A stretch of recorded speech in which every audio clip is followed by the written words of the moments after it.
Salam sejahtera buat kalian yang menonton tayangan video ini. Moto saya adalah neraca harus seimbang agar pencari keadilan tidak bimbang. Nah, kali ini saya akan berbicara lagi tentang ajas peradilan yang sederhana, cepat, dan berbiaya murah. Nah, kenapa ini selalu saya dengung-dengungkan? Karena menurut saya masih ada saja aparat di pengadilan itu, katakanlah hakim yang memeriksa perkara itu, yang belum melaksanakan apa yang diamanatkan oleh undang-undang itu. Jadi saya akan kembali memberikan contoh dari perkara yang sedang kami tangani sekarang ini, yaitu perkara 503 Perdata tahun 2023. Di dalam pemaparan saya beberapa waktu yang lalu, kasus ini sudah berjalan mulai dari bulan Juli tahun 2023. Seperti biasa, mekanisme persidangan kita ikuti mulai dari adanya mediasi, kemudian adanya persidangan jawab-menjawab, sampai kemudian selesailah konklusi dalam perkara itu di bulan Februari tahun 2024. Nah, sebetulnya dari perjalanan kasus itu saja pun sudah memakan waktu kurang lebih 7 bulan. Kalau dari mulai bulan Juli 2023 sampai konklusi di bulan Februari 2024, sampai di tahap itu pun sebetulnya sudah memakan waktu 7 bulan. Nah, dari sisi ini sebetulnya sudah juga bertentangan dengan SEMA dari Mahkamah Agung itu. SEMA mungkin tahun 2014 yang mengatur bahwa perkara perdata di tingkat pengadilan negeri itu harus diputus dalam jangka waktu 5 bulan. Nah, lalu kemudian setelah konklusi itu di tanggal 28 Februari kalau kami tidak salah, lalu kemudian Majelis Hakim Bapak Arpaniani itu menunda persidangan untuk putusan. Putusannya diminta waktu selama 1 bulan. Nah, bagi kami hal ini pun tidak lazim, karena berdasarkan pengalaman, dan itu Majelis Hakim sendiri yang selalu menandaskan bahwa biasanya penundaan sidang atau pengunduran sidang itu biasanya 1 minggu 1 minggu. Nah, kali ini diminta untuk menunda persidangan untuk mengambil satu keputusan itu di akhir bulan Maret. Kami pun mengiyakan. Nah, ini sudah saya paparkan sebetulnya di tayangan yang lalu. Jadi saya coba dengan cepat saja. Setelah ditunda persidangan itu untuk putusan di bulan Maret, lalu kemudian dari bulan Maret, kemudian di bulan Maret itu ternyata putusan belum juga selesai. Lalu majelis minta mundur 1 bulan lagi di bulan April. Nah, kami masih terus mengikuti permintaan dari Majelis Hakim. Tetapi di bulan April itu belum diputuskan. Nah, persidangan ini sudah terjadi penundaan sampai 6 kali.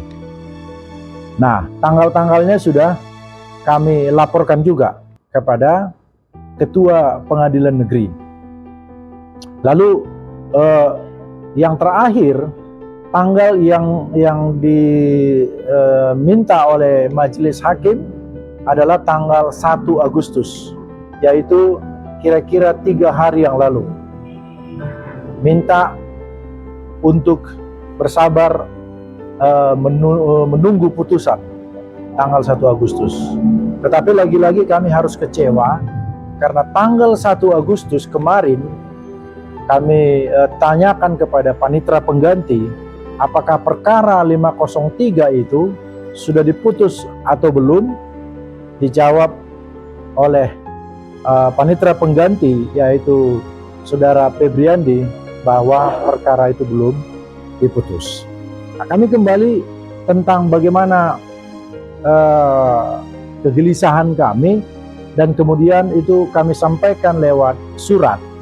Ada 2 kali surat kami kirimkan kepada Ketua Pengadilan Negeri agar pertama kami minta kalau memang majelis hakim ini tidak kompeten lagi, atau mungkin mereka tidak bersedia lagi memegang perkara ini, maka majelis hakimnya diganti saja.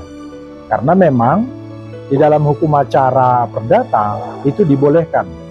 Akan tetapi surat kami itu tidak direspons sama sekali oleh Ketua Pengadilan Negeri Medan. Dan kemudian kami mengirimkan surat yang kedua, itu mungkin bulan Juli, saya sudah lupa tanggalnya, tapi bulan Juli yang lalu saya kirimkan lagi surat kepada Ketua Pengadilan Negeri Medan agar kalau bisa kami dipanggil atau mungkin kami dipertemukan dengan majelis hakim ini, majelis hakim 503 ini.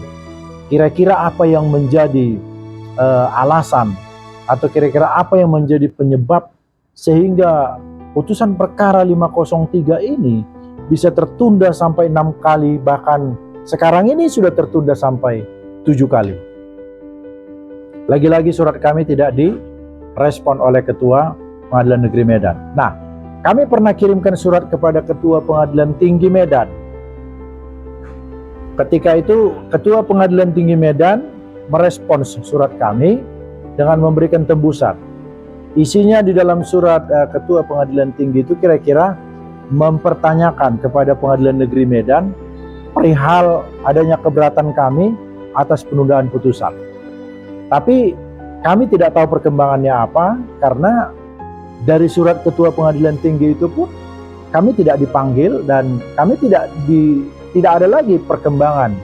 Apakah surat dari Ketua Pengadilan Tinggi itu direspons oleh majelis hakim atau Ketua PN Medan? Kami tidak tahu. Dan kami masih terus mengirimkan surat kepada Ketua Pengadilan Tinggi. Tapi untuk surat kami yang kedua itu tidak lagi ada respons juga. Nah, jadi dalam hal ini kami harus membuat pengaduan kemana? Karena kami merasa buat pengaduan juga kepada Ketua Mahkamah Agung, buat pengaduan juga kepada Badan Pengawas Hakim, juga tidak ada mendapatkan respons. Kenapa kami katakan seperti itu? Ini pengalaman kami di pengiriman surat-surat yang lalu dalam perkara yang berbeda. Jadi ini kita sampaikan saja secara terbuka supaya masyarakatlah yang menilai bagaimana sekarang kondisi peradilan kita yang terjadi di negara ini. Itu saja mungkin yang ingin kami sampaikan, komplain kami ini.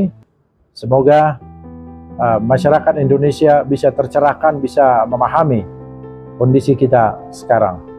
Terima kasih.